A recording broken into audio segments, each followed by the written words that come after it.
एक, Uttarakhand high court की पहली महिला मुख्य न्यायाधीश कौन नियुक्त हुई है? जस्टिस रितु बहारी। 2, भारतीय सेना की वायु रक्षा क्षमताओं को बढ़ाने के लिए किस परियोजना का उद्देश्य है? परियोजना आकाश 13। 3, परियोजना आकाश 13 किस एजेंसी द्वारा विकसित की गई है? Bharat electronics limited BEL। 4, सागर कवच 1-2-4 समुद्री सुरक्षा अभ्यास कहाँ आयोजित किया गया था? लक्षद्वीप द्वीप समूह 5। सागर कवच 1-2-4 का प्राथमिक उद्देश्य क्या था? तटीय सुरक्षा तंत्र को मान्य करना।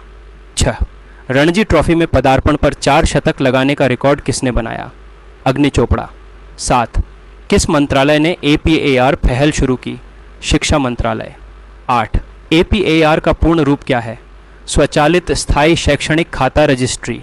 9, कौन सी पहल छात्रों के अंक का डिजिटल भंडारण करती है? शैक्षणिक credit bank ABC। 10, APAR ID छात्रों के पास कितने समय तक रहती है? उनके पूरे जीवन के लिए।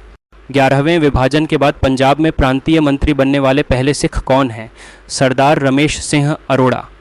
12, रमेश सिंह अरोड़ा किस पार्टी से संबंधित हैं? कुवैत के खिलाफ फीफा विश्व कप क्वालिफायर के बाद किसने संन्यास की घोषणा की? सुनील छेत्री। 14, सुनील छेत्री ने अंतर्राष्ट्रीय फुटबॉल में कितने गोल किए हैं? 94 गोल। 15, दक्षिण कोरिया की राष्ट्रीय अंतरिक्ष एजेंसी का नाम क्या है? Korea Aerospace Administration KASA. 16, KASA का मुख्यालय कहाँ है? साचेओन, दक्षिण ग्योंगसांग प्रांत। 17, प्रेस सूचना ब्यूरो PIB के महानिदेशक के रूप में किसे नियुक्त किया गया है? धीरेन्द्र ओझा। 18, धीरेन्द्र ओझा ने महानिदेशक के रूप में किसे प्रतिस्थापित किया? शेफ अली शरण। 19, पेरिस ओलंपिक 2024 में पुरुषों की भाला फेंक में स्वर्ण पदक किसने जीता? अरशद नदीम। 20वें पेरिस ओलंपिक 2024 में नीरज चोपड़ा का सर्वश्रेष्ठ थ्रो क्या था? 9.8945 मीटर। 21वें पेरिस ओलंपिक 2024 समापन समारोह के लिए भारत के ध्वजवाहक के रूप में किसे चुना गया है? मनु भाकर। 22 पेरिस ओलंपिक 2024 में मनु भाकर ने कितने कांस्य पदक जीते? 2। 23, इकोनॉमिस्ट इंटेलिजेंस यूनिट के लोकतंत्र सूचकांक 2023 के अनुसार क्या संकेत मिलता है? वैश्विक लोकतांत्रिक ठहराव और प्रतिगमन।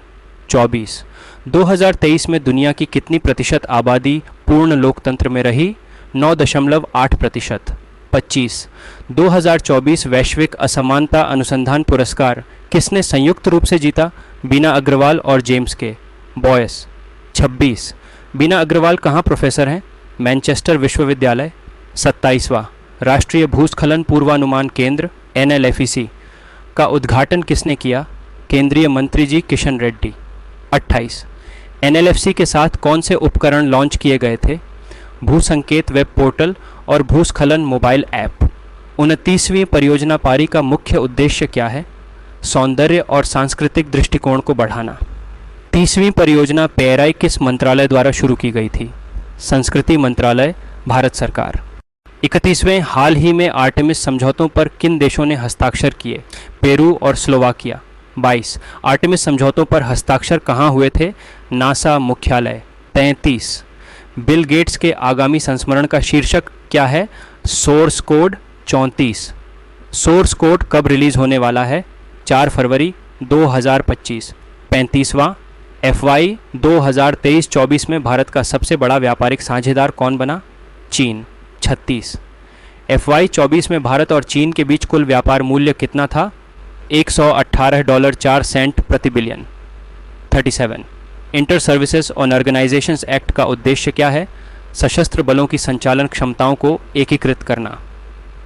38, inter services on organisations act किस सशस्त्र बलों की शाखाओं पर केंद्रित है? सेना, वायुसेना और नौसेना। 39, इस वर्ष क्रिकेट से संन्यास की घोषणा किसने की? James Anderson. 40वां टेस्ट क्रिकेट में जेम्स एंडरसन की उल्लेखनीय उपलब्धि क्या है? पहले तेज गेंदबाज जिन्होंने 700 विकेट लिए।